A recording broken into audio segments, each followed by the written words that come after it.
So today in the lab we're looking at this Macintosh Quadra 950 that I just purchased. And this is another one of these unnecessary purchases.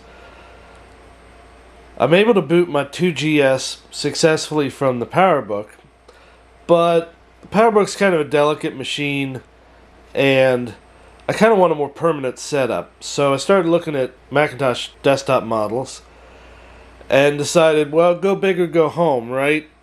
So this right here is probably one of the largest Macintosh models ever produced in the beige era. And by largest, I don't mean fastest or anything like that. I mean physically largest. Now, the 950 was meant to be a server machine, and it shows. Like I say, it's enormous. It's got a little key lock there, which was pretty uncommon on Macintoshes. This one had a tape drive, of all things, a DDS tape drive. And like I say, it's just a very big machine. Coming with this machine, I got a full Apple keyboard, and then a somewhat unusual trackball, which actually is pretty nice to use.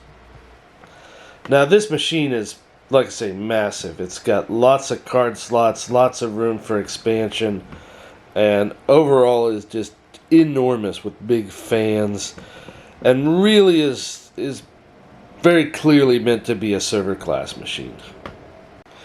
Now cosmetically, this machine's in very good condition.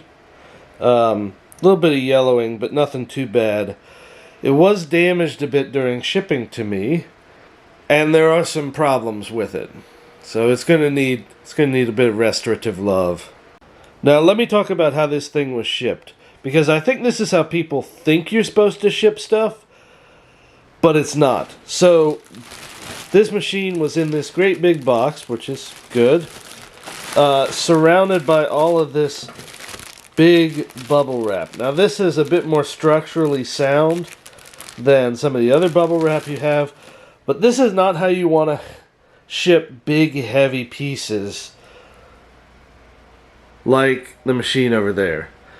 And the reason for that is this does not provide enough structural support to keep that machine from bouncing around inside of this box. Now I got fortunate in that there's only one piece of damage that I can find so far, and it's not outwardly visible, but still, this could have been a lot worse. By contrast, this is a much better way to pack old computers and other heavy kind of objects like this. This is from another machine that I recently purchased off eBay, where the seller did a fantastic job of packing it.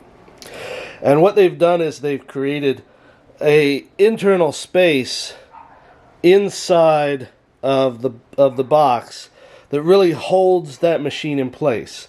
And so that way it's not jostling around. These big styrofoam pieces can actually support it and don't move it. Remember, think about like concussions when you're packing stuff. If the thing that you're packing in the box moves around, then that thing is going to get concussed. Very much like the brain in your skull. You know, if you know how a concussion works, you hit your head and it's the movement of your brain inside the skull that actually causes the concussion. So having these kind of ribs around here that have strength and don't give around the machine, because the machine was placed kind of right here in the middle, this is really an ideal way to package large, heavy, old machines, is building something like this in the box that you have. Now this case is again all plastic, similar to the 2GS and other Macs of the time. There are some metal components in there, but it differs from, say, the G3, whereas the G3 has a metal frame and then it's mostly a plastic around the frame. This is plastic first. So much more similar to the 2GS. Now to get this thing open, there would have been a big security screw here that is gone, and but since it's gone, I can just press these two buttons here and then the top slides out.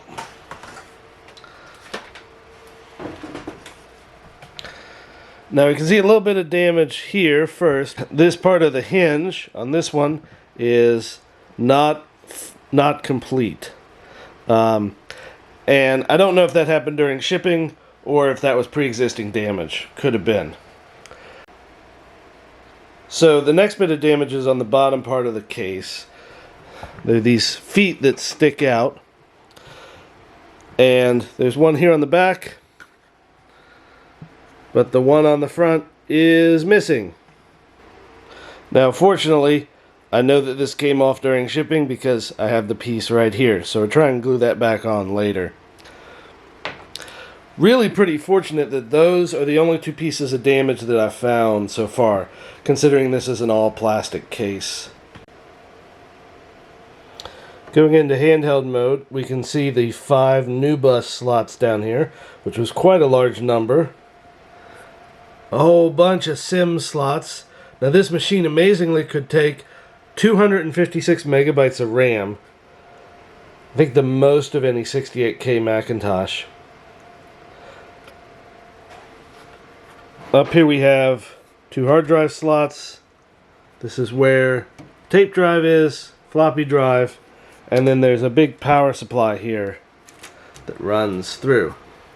Now, the most important thing on any old machine is to check the battery, which is luckily right here. Now, I've already replaced it, but thankfully it was another one of these half AA lithium cells that hadn't leaked yet.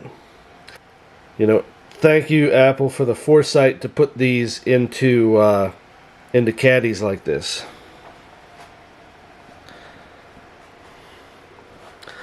Now amazingly, both of the hard drives work, and I was able to recover all of the data off of them. But there's some problems with the power supply. Neither of the fans trigger, right? So there is no airflow going through here, and that causes this to get very, very hot and is likely not good for anything. So first order business is going to be disassembling this enough so I can figure out what's going on with these fans.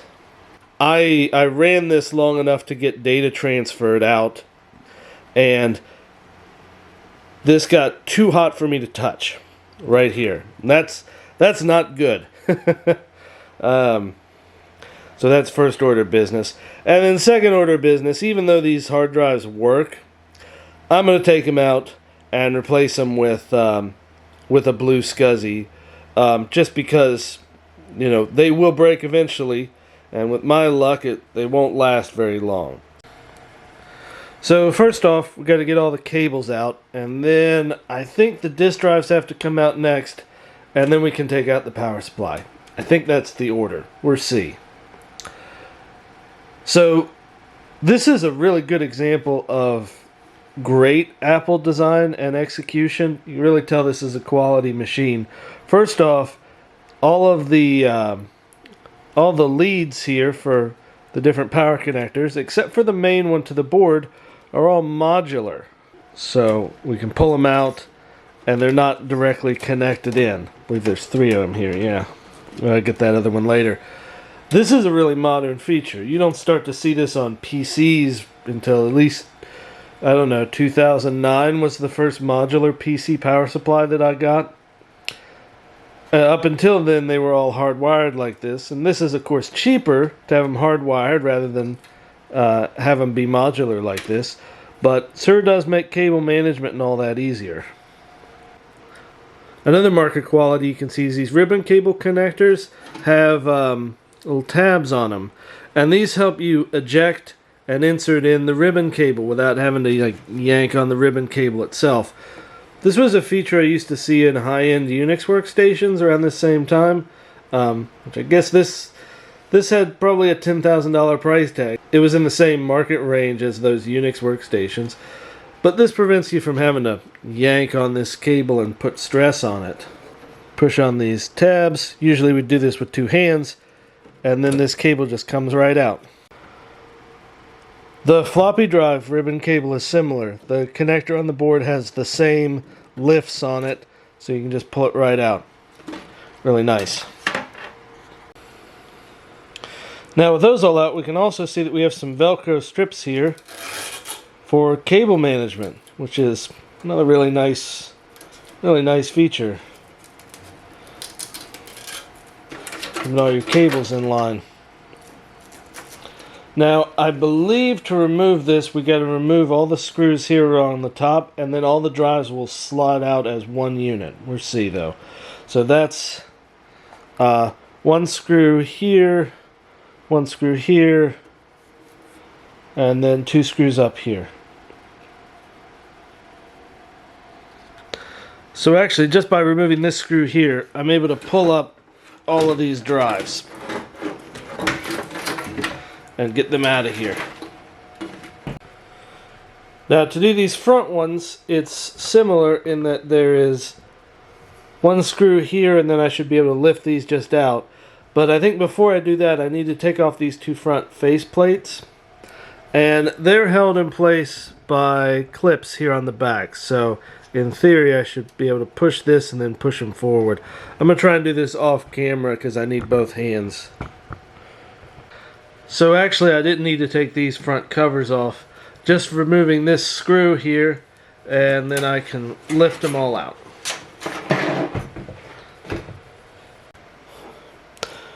One nice feature about these drive trays is you've got a SCSI ID selector here, which is removable, that can hook up to your SCSI devices. So you can change the ID without having to disassemble the whole thing. I'm not sure how useful that actually is, but it is nice, and it also gives you a visual glance at to what your SCSI IDs are. Now, I just usually use masking tape, but this is, like I say, a nice professional touch here. Now I remove the rest of the screws, so there's one here, and now I can see how this, I think, is actually supposed to work. I think I could have taken all of this out at once by pulling back on this, and then it releases. Like that. Really great. So now to get this power supply off, there's a screw here that I've already removed. There's a screw here. And there appears to be one up here under the front panel. So it looks like I'm going to have to remove the front panel. So going into handheld mode, we can kind of see how this front panel was connected. There are two snaps here at the bottom of the case. And then you just kind of rotate it forward a little bit so that you can get these two snaps out of those holes there. Kind of a tricky operation. I was really delicate because I really don't want to break the plastic on this. And I found part of the other broken plastic there, so that's good. We'll put that in the pile, maybe glue it back on. And now I have access to that other screw to get the power supply up. Alright, so now I just need to take this screw out and all the other screws. And I should be able to lift this guy right out of here. Oop, not quite. So, I need to take off the front face plates now. Luckily, now that I have the bottom part of the front off, I can take the top part off without any issue.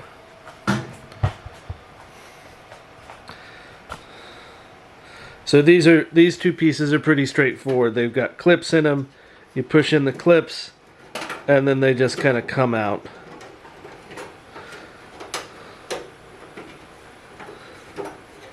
I've got clips on both sides. Whoops. And there you have it. So these are out.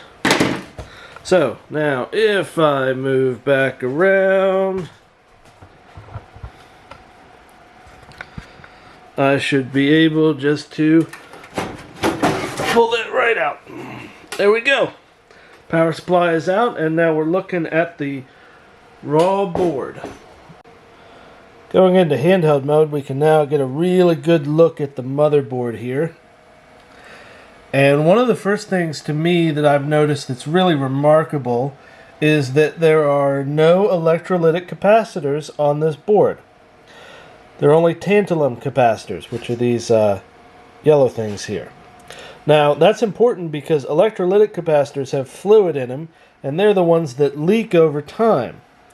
Tantalum capacitors, on the other hand, don't have any fluid in them, and so they don't leak, which means this motherboard's really pretty resilient to a lot of the dangers that we would normally see in old machines of this era.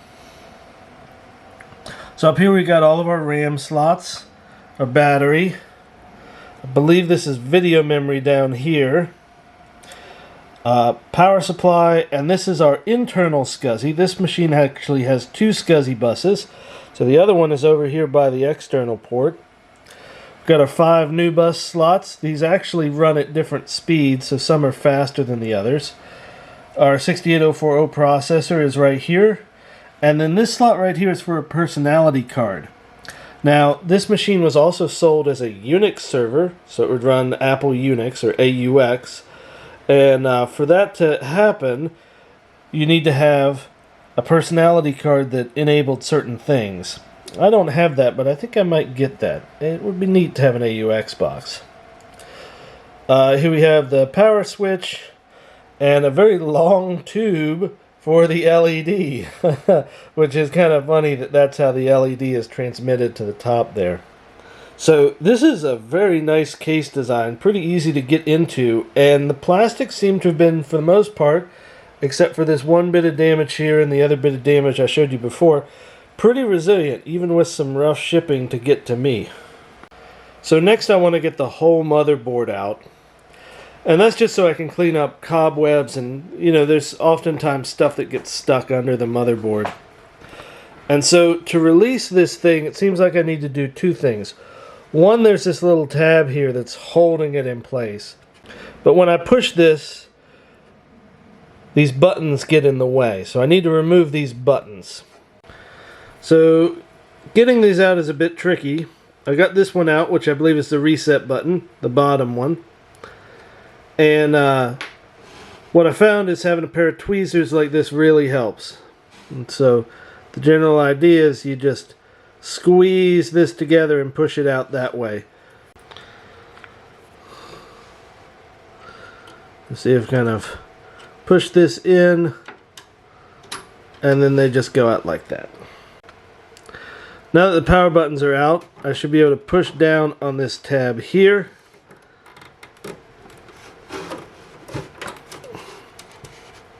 And that'll let loose the motherboard.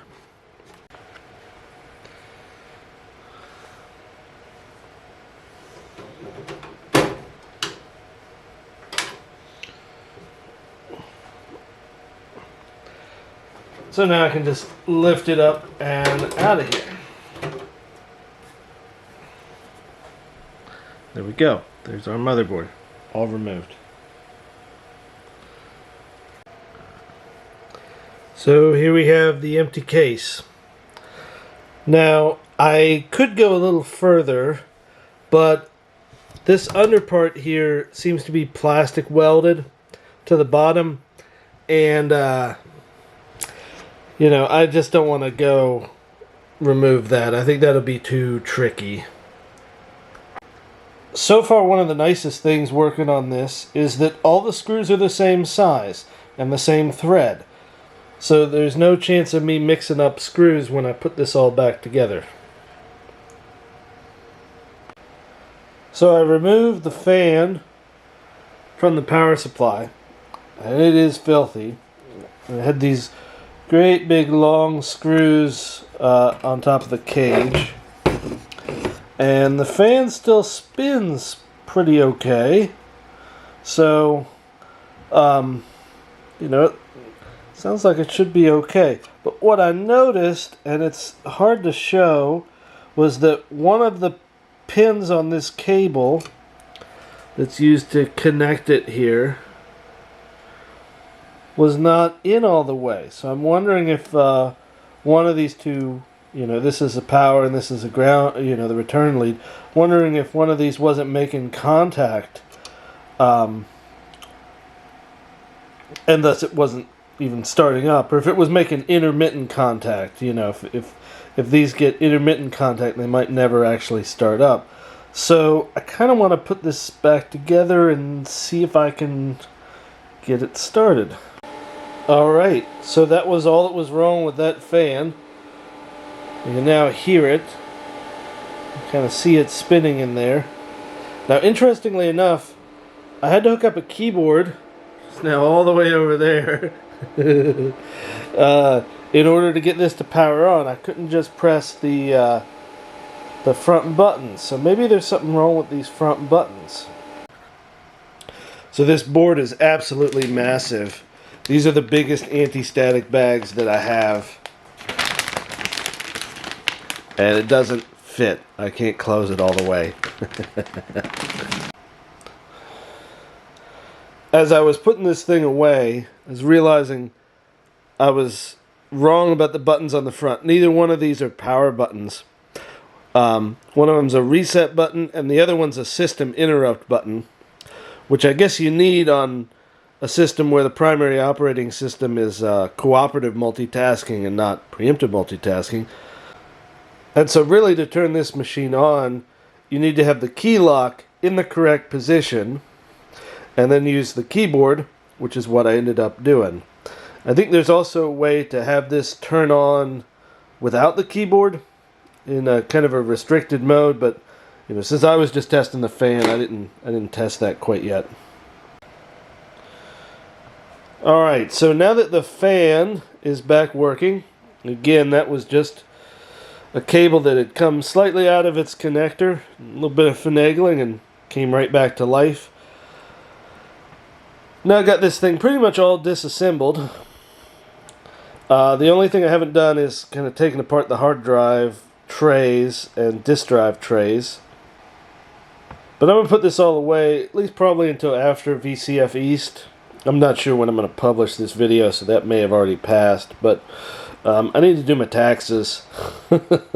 So I have to put this away for a while.